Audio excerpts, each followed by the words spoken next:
Bonjour les amis, je suis ravie de vous retrouver aujourd'hui sur ma chaîne pour inaugurer avec vous une toute nouvelle rubrique que j'ai intitulée Zoom sur, puisque j'ai envie de mettre l'accent, de mettre en lumière mes créateurs de jeux préférés, français d'abord, peut-être plus tard étrangers, mais d'abord français. Parce que c'est vrai qu'on a la chance d'avoir des créateurs de jeux, mais juste fantastiques, exceptionnels. Et il s'avère que j'ai parfois des liens assez... je me sens quand même assez connectée avec certains créateurs avec qui je peux même discuter sur les réseaux.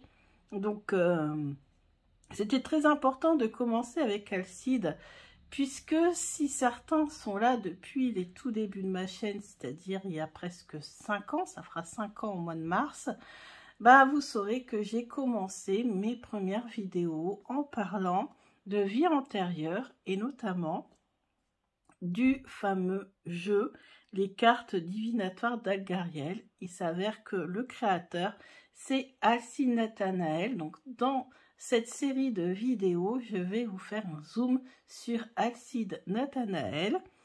Et donc, il faut savoir qu'Alcide, alors qu'il ne me connaissait absolument pas, dès le début de ma chaîne, où j'avais quoi, même pas une dizaine d'abonnés, n'a pas hésité à partager sur ses réseaux. Et Alcide avait quand même déjà... voilà, une grande importance, une grande notoriété, une grande reconnaissance pour son jeu, hein, qui avait quand même beaucoup de succès en France, mais aussi à l'étranger. Et ça m'a beaucoup touchée, vous doutez bien. Et comme une bonne historienne, j'ai une mémoire de fou, et je n'oublie rien. Et en l'occurrence, je n'oublie pas que j'ai commencé ma chaîne en faisant des vidéos sur le jeu d'Alcide et qu'il n'a pas hésité à... ça m'a fait très plaisir. Vous voyez, c'était pas forcément pour la notoriété ou tout ça. C'est juste le fait qu'une personne que j'admire quand même beaucoup, un créateur que j'admirais beaucoup, partage ma vidéo. Ça m'avait quand même beaucoup touché. Depuis, bien sûr, quand j'aime, je ne compte pas. J'ai suivi son aventure et j'ai acheté les 3 jeux qu'il a créés. Donc là, on est en novembre 2022. Bien sûr, peut-être plus tard, il y aura encore d'autres jeux, je l'espère. Mais bon, voilà, pour ce zoom sur Alcide, on est en novembre 2022. Donc, je vais vous présenter 3 jeux et 2 livres. Alors, le premier jeu d'Alcide, c'est que j'ai acheté, ce sont les cartes divinatoires d'Algariel.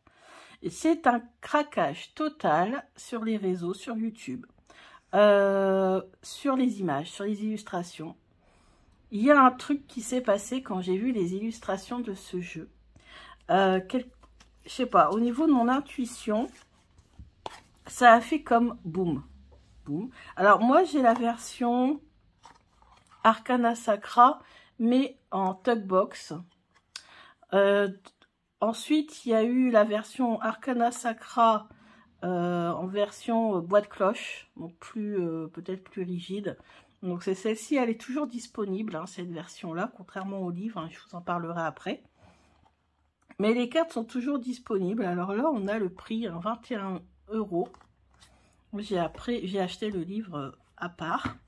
Le dos, qui fait, je sais pas, assez gothique, que j'aime beaucoup, ces feuilles d'acanthe, ça me... voilà, je trouve ça assez énigmatique.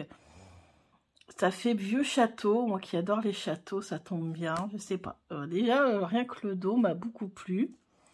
On a un contour qui est noir, donc moi je préfère largement pour mettre en valeur les illustrations. On a un numéro pour pouvoir se référer facilement. Alors, je ne vous ai pas montré parce que je ne l'ai plus, mais on a un petit guidebook, hein, avec le tirage des vies antérieures et des mots-clés aussi. Mais je ne l'ai plus. Enfin, si, je dois l'avoir, mais quelque part caché, je ne sais pas où. Donc, voilà. Et vous avez des magnifiques illustrations. Vous n'avez pas de mots-clés. Et ça, c'est vrai que... quand on débute, c'est pas facile, mais finalement, pour développer son intuition, c'est ce qu'il y a de mieux. Et voilà. Et donc, on a des représentations symboliques mais très parlante. Franchement, je n'ai jamais été perdue. Voilà, donc celle-ci qui peut peut-être faire un petit peu peur hein, quand même pour les débutants. Mais ouais, il se passe vraiment quelque chose quand on regarde les illustrations de ce jeu. Donc là, on a le bateau. Donc moi, comme je connais bien le normand, voilà, ça m'a pas fait peur. Au niveau le pendule, j'ai réfléchi à la signification. Ici, le casque. Celle-ci, magnifique, rose. Les ruines. Alors moi, vous savez, hein, j'aime aussi beaucoup les ruines. Le théâtre. Alors, le théâtre, oui, au début, moi, je voyais ça, le théâtre, se mettre sur un piédestal, parce que là, on a un balcon hein, quand même surélevé, donc on peut parler de bourgeoisie, de richesse, de se mettre au-dessus des autres, etc., de se montrer, de pavaner. Mais il y a une histoire derrière, hein, sur cette carte, une histoire assez triste, avec l'incendie du théâtre de Nice. Le chat, alors forcément, moi qui adore les chats, et mon premier chat était noir, tout noir. Donc voilà, cette carte m'a fait penser à mon tout premier chat. Ensuite, ici, on a le cloître, la chandelle, l'échelle, le soldat. Alors, celle-ci m'a beaucoup parlé parce que je vis dans le nord de la France et on est sur les champs de bataille, hein, voilà, des maisons qui ont été reconstruites sur les champs de bataille, la bataille de Cambrai, etc. Ça a été quand même assez... Ici, ma ville a été détruite hein, pendant la Première Guerre, tout a été reconstruit par la suite. Donc ça m'a beaucoup parlé, en plus, en tant qu'historienne, forcément, si ça ne me parle pas... Voilà, le pont. Alors, lui, au début, je ne le voyais pas trop. Moi, je l'appelais le fantôme. Bon, c'est le passeur. Pareil, il y a toute une histoire derrière ce personnage. Donc, le sceau, le contrat, la corde, la chouette. Moi, je l'appelle la chouette. Hein. Je ne donne pas forcément... mais c'est le veilleur de nuit, quelque chose comme ça. On parle d'observation, de regarder. On a l'impression que ça ressemble à des jumelles ou à une caméra. Voilà. Ici, on a le clocher. On a la clé avec la rune Féou, la rune de l'abondance, l'accident. Alors, cette carte-là, pareil, au début, pour moi, je voyais un pot de confiture. Donc, moi, je pensais à la gourmandise, aux friandises, au repas du dimanche, etc. Alors, il y avait ce côté nostalgie. Et en fait, il s'avère que c'est une urne d'un défunt. Donc, bon. Vous voyez comme quoi l'intuition... Hein, Ensuite, on a l'oiseau blanc, l'oiseau noir. On a la lampe. On a le blé. On a le phare. Ah, une de mes cartes préférées également. On a la fleur blanche. Je crois que c'est une cyste. Je ne suis pas sûre, mais je crois que ça doit être ça. Et ici, la falaise. Avec le littoral ici. La carte 1. Donc, voilà. Le jeu d'acide. Donc, on a 32 cartes. Donc, on nous dit inspiré des rêves de son créateur. Donc, il aurait été inspiré. Voilà, des forces. On nous dit des forces spirituelles. En fait, c'est peut-être qu'il a eu un contact avec des esprits, hein, tout simplement, dans ses rêves. Et il a mis sous forme d'aquarelle ce qu'il avait vu en rêve. Et ça donne vraiment un jeu... Il est différent des autres, ce jeu. Vraiment, il a quelque chose de puissant et de différent. Et bien sûr, je ne pouvais pas m'empêcher d'utiliser le livre qui allait avec. Le livre qui n'est plus disponible, mais bonne nouvelle, il le sera à nouveau en 2023. Et il sera enrichi en plus. Donc, il sera augmenté et enrichi. Donc, ne l'achetez pas à 200 €, hein, ça sert à rien. Vous aurez bientôt une nouvelle version enrichie, augmentée. Donc là, le prix était de 18 €. Je ne sais pas si le prix sera le même avec les augmentations, etc. Et surtout si des choses ont été rajoutées dedans, hein, on verra bien. En tout cas, ce qui est sûr, c'est que moi, j'achèterai la version enrichie, ça c'est sûr. Je vous ferai une comparaison entre les deux. Et comment il se présente? Donc, on a une explication, hein, du pourquoi de ce jeu, hein, comment ce jeu est né. Et ensuite, on a la polarité de la carte, le nom de la carte, qui n'est pas inscrit, pardon, sur la carte, mais qu'on a dans le livre. Donc, quand on travaille beaucoup le jeu, ben, on arrive à les retenir, hein, finalement. Donc là, c'est une carte positive. Même si vous savez, hein, moi, positif, négatif, tout dépend des cartes qui est autour. Une carte peut avoir les deux significations, un peu comme pour le tarot. Ensuite, ici, on vous explique une petite introduction, symbole de force, d'ancrage. La tour représente les énergies masculines, elle est rattachée au monde matériel, aux besoins, aux ambitions. Elle est l'image du frère, du père, du grand-père, du mari, de votre habitat. Donc, vous voyez, tout ça, il faut le voir à travers cette illustration où on voit finalement une tour sur une falaise au bord d'un littoral. Donc, voilà pourquoi le livre est quand même super important. Ensuite, on a la définition générale. On a, dans le domaine affectif, si vous posez la question dans le domaine sentimental, on vous explique un petit peu... les significations dans le domaine professionnel, dans le domaine de la santé, on peut travailler avec. Hein. Bien sûr, faites attention, toujours, voilà, ça, un tirage de cartes ne remplace pas une consultation chez le médecin, n'oubliez pas, c'est très important. Je préfère le dire, hein, parce que j'ai vu quand même des gens qui, voilà, qui restent accrochés au tirage de cartes. Voilà, il faut relativiser, faut, voilà, c'est... Rien ne... Voilà. Le plus important, c'est d'aller voir un médecin. Et c'est vrai qu'en attendant peut-être son rendez-vous, on peut quand même aller voir un petit peu ce qui ne va pas. Mais voilà. Ensuite, la personnalité, ça c'est top pour faire des tirages de personnalité. Dans le domaine spirituel. Et ici, très important, la particularité de ce jeu. C'est pour ça que je l'ai acheté aussi, en plus de la beauté des illustrations, le fait qu'il m'appelait, qu'il m'a tiré, que j'étais connectée avant même de l'avoir. Et ben, c'est qu'on peut travailler les vies antérieures. Et je vous ai dit, hein, que les vies antérieures, c'est quelque chose qui m'intéresse énormément. Donc, si on tombe sur cette carte, on nous parle des chevaliers du Moyen-Âge. Donc, on peut nous parler d'une vie qu'on aurait vécue au Moyen-Âge, pourquoi pas. Pourquoi pas un départ en croisade, qui sait, on abandonne son chez-soi pour partir à l'aventure, puisqu'on a quand même ici, hein, même si c'est un peu caché, le littoral. On a l'impression qu'on est... alors moi, en tout cas, c'est l'impression que j'ai, parce que j'y vais quand même assez souvent, qu'on est entre Calais et Douvres. Vous voyez un peu, entre Calais et Douvres, il n'y a pas beaucoup de kilomètres. Et bah, ça a été un terrain Moyen-Âge assez compliqué. Calais, d'ailleurs, était anglaise, hein, pendant pas mal de temps. Voilà, donc cette zone-là, ça me fait penser un peu à ça. Et ensuite, vous voyez, on a des associations. La tour avec le train ou la tour avec le voilier, pardon, c'est un déménagement, une mutation, une transformation.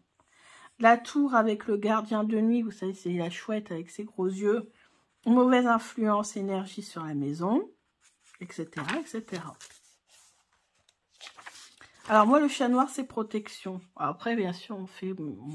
Parce que là, c'est marqué aussi, hein, mauvaise influence, énergie sur la maison, tour et chat noir. Alors, il faut bien retenir que la tour, finalement, représente son foyer, sa maison. Voilà. Après, tout dépend de ce qu'il y a avec. Donc là, avec les ruines, si vous voulez acheter une maison et que vous tombez tour et ruines, je crois que vous allez avoir des problèmes avec la maison ou l'appartement, etc., etc. Vous voyez, on a quand même pas mal de pages. On a quand même 3 pages d'association. Donc c'est un livre, vous voyez, qui est quand même déjà complet. Et ben il va être en plus augmenté. Et ce que faut quand même que je vous montre. on a des tirages. C'est ça que je vais vous présenter dans les prochaines vidéos, parce que je vous ai dit que c'est tout au long du mois de novembre que je vais mettre l'accent sur un créateur. Donc là, au mois de novembre 2022, ce sera Alcide. Donc je vais faire de nombreuses vidéos, enfin de nombreuses, attendez, hein. Comme je vais pouvoir faire, donc quelques vidéos. Je vous annonce pas le chiffre, parce qu'après sinon je vais être, voilà, un peu coincée. Mais en tout cas, je vais essayer de faire un maximum de vidéos sur tous ces jeux et sur tous ces tirages. Donc on a la pyramide des incarnations. Alors, vous avez vu souvent les tirages à 3 cartes, je les zappe. Bon, moi, ce que j'aime, c'est les tirages originaux. Donc, on a le tirage de la Marelle, version 1. Oh, regardez, j'ai écrit. Je ne me rappelle même plus. Ah, voilà, un écrit reste. Hein, voilà, c'est la preuve. Ensuite, on a le tirage de la Marelle, version 2. Le tirage de l'étang. Ensuite, on a les remerciements. Voilà, et puis je crois qu'on a aussi ici, alors je ne vais pas vous montrer parce que secret à anecdote sur les cartes. Et ça, c'est super intéressant aussi. C'est là que j'ai appris que la carte de la rose pouvait aussi être, pour certains, considérée comme la fleur du coquelicot, parce que c'est vrai que quand on regarde bien les pétales, elles m'ont l'air un peu fragiles, volantes, vous voyez, un petit peu. Et les coquelicots, c'est vrai qu'il elle est là justement, elle est au centre. C'est vrai que ça serait pas mal. Et pour aller avec le soldat de la Première Guerre qu'on a également dans le jeu, ça pourrait très bien aller avec. D'ailleurs, on a discuté avec Alcide de tout ça. Donc voilà. Donc bientôt de retour, normalement début 2023. Je n'ai pas la date exacte, donc Alcide nous dira tout ça sur ses réseaux. D'ailleurs, en barre d'infos, je vous mettrai tous les réseaux d'Alcide, Instagram, YouTube, parce qu'il a une chaîne YouTube dans laquelle il a fait, dans laquelle on dit comme ça, il a fait des vidéos d'explication des cartes. Donc n'hésitez pas à aller voir, c'est toujours intéressant d'avoir le point de vue du créateur. Ensuite, dans l'ordre, j'ai acheté l'oracle de Mercure. J'ai suivi sa création à ce jeu sur ses réseaux. L'oracle de Mercure, alors, pas du tout dans la même ambiance. On va dire plus classique. Plus en lien avec... donc la mythologie, hein, plus ça tient, enfin, quand même, l'oracle a le nom de Mercure, hein, qui est une divinité, que je dis pas de conneries, romaine, voilà, romaine, parce que c'est l'équivalent d'Hermès, hein, chez les Grecs, et c'est le dieu en fait qui voyage et qui communique. C'est le messager des dieux, en fait, précisément. Et au cours de mes recherches, j'ai vu qu'il y avait un temple de Mercure que l'on a retrouvé quelque part en France, je ne sais plus où, le nom m'échappe, mais je crois que ça doit être dans le centre de la France. On a les restes, on a retrouvé, au niveau archéologique, on a retrouvé les restes d'un temple de Mercure, ici en France. Donc c'est quand même assez fou et en même temps pas étonnant du tout avec la conquête romaine. Donc aux éditions Arcada Sacra, boîte cloche. Donc là on a 27 cartes, c'est ça, hein, si je me souviens bien, ouais, 27 cartes. On a un livret avec des mots-clés, des explications. Et on a aussi des tirages spécifiques. Ce jeu n'est plus disponible pour l'instant, mais vous inquiétez pas. Il va revenir bientôt, différent. Il va y avoir des modifications. Ce ne sera plus chez Arcana Sacra d'ailleurs. Donc il va y avoir des modifications. Mais c'est pas la peine, voilà, de vous ruer sur les propositions à 300 €, puisqu'il reviendra différent, c'est vrai, avec des différences. Bon, après, si vraiment cette version là vous intéresse, bah, écoutez, vous faites comme vous le sentez. Ce dos-ci, jaune ocre, je dirais même, qui me fait énormément penser au petit étela que j'ai travaillé cette année. Et avec les bouts bien pointus, comme pour le petit étela d'ailleurs. Alors lui, c'est un jeu qui se veut, donc voilà, basé sur la mythologie, sur les éléments, l'alchimie aussi, il y a de nombreuses références sur l'alchimie, même si je suis pas très forte en alchimie. Maintenant, je reconnais quand même certaines choses. Il est très épuré, très simple, ouais, et en même temps percutant. Comme quoi, faut pas en faire des caisses parfois pour communiquer avec, je sais pas, les divinités. Bon là, en l'occurrence avec Mercure, hein, parce que Mercure aussi, c'est la divinité, enfin une divinité avec laquelle on peut travailler, puisqu'en fait, en tant que cartomancien, on essaie d'avoir justement des messages. Nous sommes des oracles en fait, hein, aussi. Les oracles, à l'origine, la définition d'oracle, c'est une personne qui reçoit les messages des dieux, comme la Pythie à Delphes. Elle recevait les messages selon voilà, la légende, les croyances des Grecs. La Pythie recevait les messages d'Apollon. Voilà, nous, quand on fait les cartes, on se met un petit peu en cette position de recevoir des messages. Et donc j'aime bien ce côté-là en fait. Et puis comme vous le savez, j'aime l'histoire, j'aime la mythologie, toutes les mythologies, mésopotamiennes, égyptiennes, nordiques, scandinaves, celtes, tout ce que vous voulez. J'aime tout. Et donc en l'occurrence aussi les légendes grecques, les croyances grecques, les romaines, etc. Croyances romaines, etc. etc. etc. Donc, vous avez un symbole ici. Donc, les couleurs dominantes sont l'ocre aussi, hein, je dirais l'ocre, le gris, voilà, le noir et blanc sur fond blanc. Avec le nom de la carte et puis nous avons les mots-clés juste en dessous. Il existe un livre. Je crois que le livre est toujours disponible d'ailleurs. Il faudrait que je vérifie. Mais je crois que le livre est toujours disponible, mais pas le jeu. Alors moi, c'est vrai que j'avoue que j'avais pas acheté le livre, puisque on avait quand même pas mal de choses. Alors dans les livres, c'est quand même beaucoup mieux. Enfin, il y a quand même beaucoup plus de choses, hein, c'est quand même important. Parce que là, vous avez quand même une partie, vous voyez, en anglais. Donc en fait, il y a cette partie-ci en français. Bon, c'est déjà pas mal, hein, on peut déjà se connecter vraiment très bien. Mais le livre, il est exceptionnel. Il y a quand même beaucoup d'explications. Donc, pourquoi pas. Après, avoir ça, par contre, je ne sais pas si, avec la prochaine version de ce jeu, est-ce que il y aura un livre aussi. Ça, je ne sais pas, par contre. De toute façon, Acide, je pense qu'il me suit. Donc, n'hésite pas, Acide, si tu vois cette vidéo, de mettre un commentaire et de nous donner plus d'informations, si tu peux, bien sûr, sans spoiler, à propos de tes jeux et de tes livres. Donc ça, c'était le deuxième jeu. Et le troisième jeu que j'ai acheté en librairie, c'est l'Oracle des Sages. Dès que je l'ai vu, j'ai craqué, j'ai sauté dessus littéralement. C'était le dernier d'ailleurs.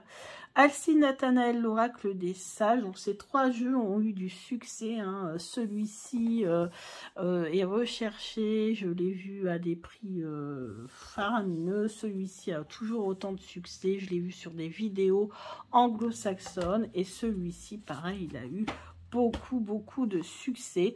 Et celui-ci est aux éditions Contredire chez Très Daniel, exactement. D'ailleurs, je crois que plus tard, l'Oracle de Mercure sera également chez Très Daniel, hein, si je ne dis pas de bêtises, et peut-être que plus tard, les cartes divinatoires également. Pour l'instant, ils sont toujours chez Arcana Sacra. Donc, fond bleu. Donc, le bleu, là, pour activer notre chakra du troisième œil, c'est vraiment parfait. Et on a, alors là, c'est même plus un guide, là, par contre, c'est carrément un livre énorme. Voilà, avec les significations, les associations, des tirages. pouf, il y a tout ce qu'il faut ici. Et alors, j'ai fait quelque chose à ce jeu. J'ai un peu de mal avec, moi, les bordures blanches. Ça a toujours été, c'est depuis toujours. Les bordures noires ou même de couleur, ça passe. Mais les bordures blanches, c'est pas possible. Donc, j'ai fait une présentation, j'ai fait une review de ce jeu. Donc, ce jeu, vous le verrez, voilà, comment on va dire, sans découpe dans cette review. Et là, en fait, je vous présente la version. Qu'est-ce que ça donne en ayant retiré les bordures blanches? Moi, j'adore. En plus, j'ai fait ça, mais franchement, j'ai assuré. Alors, je n'ai pas mis de feutre, et heureusement, parce que là, je l'ai fait récemment sur un jeu, j'ai tranché, vous voyez, avec du feutre et j'ai fait de la cata. Donc là, j'ai bien fait d'avoir laissé blanc, parce que de toute façon, le dos, vous voyez, est blanc, avec l'Ouroboros, le sceau de Salomon. Alors, ça n'empiète pas, vous voyez, sur le symbole. Donc ça aussi, hein, j'ai quand même vérifié avant si ça passait, si je ne... Voilà, si je ne rognais pas le symbole qui était derrière, et pas du tout. Et moi, franchement, qu'est-ce que j'aime ce jeu sans bordure. Je l'adore. Enfin, franchement, moi, j'adore ça. Enfin, alors, après, bien sûr, j'ai dû retirer... Regardez, avec les bordures, ça donne ça. J'ai dû retirer les noms. Vous voyez, mais bon, comme j'ai une bonne mémoire, les noms, je m'en souviens quand même pas mal. Et voilà. Et donc, ça donne ça. Je vais vous montrer les cartes. Donc, il s'avère que... Je pousse un petit peu, voilà. Donc, vous voyez, il y a énormément de cristaux symboliques. Alors là, c'est pas à l'aquarelle, c'est à l'acrylique. Là, on a une tête de mort. Donc, ici, on a l'épée. On a... Alors, après les cristaux... alors, les cristaux ont un nom. Par exemple, là, je crois que c'est pouvoir. Moi, j'aime bien essayer de trouver quelle pierre. Donc là, on a une pierre rouge. Moi, je vois bien le grenat, par exemple, ou le rubis, pourquoi pas. Ici, donc, les énergies négatives, la lettre, la croix, le serpent. Vous voyez, moi qui aime le normand, je ne suis pas trop perdue. Le pendule, alors, symbole que j'ai travaillé avec... Algariel, la flèche. Ah, là on a deux flèches, une qui va vers le haut, une qui va vers le bas. Ça peut nous faire penser aux échanges, par exemple. La pièce, le blason, notre épée, mais pas le même du tout, hein, vous avez vu. Le labyrinthe, alors la lune, la boule de cristal. Le loup, alors ça c'est une de mes cartes préférées. Ah non, c'est celle-ci la préférée, bien sûr. La corne d'abondance, le casque, donc même casque que dans Algariel, le sceau de Salomon, le symbole du soleil ou bouclier. Là on a le symbole des trois anneaux, le septénaire, l'anneau. La panacée, donc c'est la fiole qui contiendrait le remède à tous les maux. C'est ça. Donc là aussi, un petit côté alchimique aussi. Hein. Ah bah là, on a comment on va dire ça? Ouais, encore des énergies négatives. Celui qui œuvre dans l'ombre. Alors, comme ça, donc là, c'est la protection. Ah bah comme ça ou comme ça, mais c'est plutôt comme ça en l'occurrence. Là, ça représente le masculin, le miroir, le fantôme. Alors celle-ci aussi est très puissante. Les cristaux. Alors là, alors je sais plus comment on appelle. Ça a un nom en fait. Ces cristaux, vous savez, avec les grands, les petits, ça représente la famille, la plume, les abysses. Celle-ci aussi est très puissante. La clé. La clé. Alors là, je me fais une joie d'imaginer que c'est une fluorite. Parce que j'ai découvert cette pierre. Et quand j'ai découvert cette pierre, je suis devenue fan de cette pierre. Là, on a les 3 flèches. Là, on a le féminin, la balance. Donc là, on a le sage, c'est l'oracle des sages en même temps. Donc on en a un qui fait très byzantin d'ailleurs avec sa couronne, je trouve. On dirait un patriarche. Qu'on retrouve également, donc là, le grenat, peut-être symbole du pouvoir, qu'on a ici sur la croix, qu'on retrouve sur la coupe, pour marquer le triomphe. Le parchemin, les écrits. Ici, j'imagine que ça pourrait être une tourmaline. On voit avec le fond hein, qui est très obscur. La tourmaline absorbe les énergies négatives et donc, du coup, purifie. Le tournesol, le feu et celle-ci, l'éclair. Donc, voilà. Donc là, on a combien? À chaque fois, j'oublie toujours le nombre de cartes. 45 cartes. Voilà, donc plongez au cœur de l'oracle des sages grâce à ces 45 cartes aux illustrations puissantes et énigmatiques, à ces symboles riches et multiples. Axé sur le plan divinatoire, cet oracle hautement mystique est accessible à tous et permet de réaliser des tirages simples ou plus approfondis. Voilà, 304 pages le livret, en couleur. Donc, Alcide pratique la voyance depuis plus de 10 ans. Cette capacité développée dès l'enfance s'inscrit dans un héritage spirituel et familial. Il ne cesse de proposer au plus grand nombre des oracles uniques, porteurs de puissance évocatrice, élaborés dans l'esprit le plus respectueux des traditions divinatoires. Voilà. Et on va passer au deuxième ouvrage que j'ai d'Alcide, c'est comment créer son jeu divinatoire de A à Z, guide d'accompagnement simple et complet. C'est vrai que de nombreuses personnes ont voulu créer leur propre jeu. Hein, il y a vraiment beaucoup de propositions. Donc, aux éditions Contredire chez Très Daniel. Donc on vous explique tout, pas que comment créer son jeu de divinatoire, mais vous allez voir que, je vais vous montrer le sommaire, on a aussi les bases, on vous explique les différents types de jeux, par exemple, le tarot de Marseille, le Rider-Waite, le Normand, la cartomancie, l'oracle, etc., les runes. On vous donne les tableaux de correspondance des arcanes avec les 78 arcanes du tarot de Marseille, les 36 arcanes du Petit Lenormand, les 32 lames de la cartomancie traditionnelle.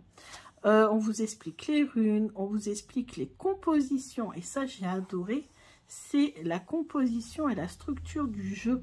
Et maintenant, c'est vrai que j'essaie toujours, quand je reçois un jeu, un oracle hein, principalement, puisque les tarots c'est toujours la même composition, j'essaie justement de trouver cette composition. Donc j'ai trouvé ce chapitre super intéressant. Les thématiques, si vous voulez faire un jeu, sur quelle thématique, les différents domaines d'interprétation. Ah, le sport, j'adore parce que c'est très rare de trouver des jeux qui parlent de sport, j'avoue.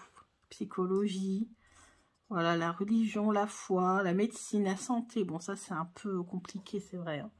Ensuite, technique et matériel. Donc là, les différentes façons de créer, créer des illustrations. Donc l'acrylique, comme l'oracle des sages. L'aquarelle, comme les cartes divinatoires d'Algariel. Le pastel, le dessin, le collage. Collage digital, alors ça, moi, par contre, j'aime moins. La photomanipulation, j'aime moins aussi, j'avoue. Et le dessin digital, ça, à la rigueur. Pardon. Programme et mise en page. Donc, comment programmer, mettre en page, quel logiciel utiliser, quel format utiliser. Voilà, voilà. Comment éditer ou auto-édition, comment faire imprimer, etc., etc.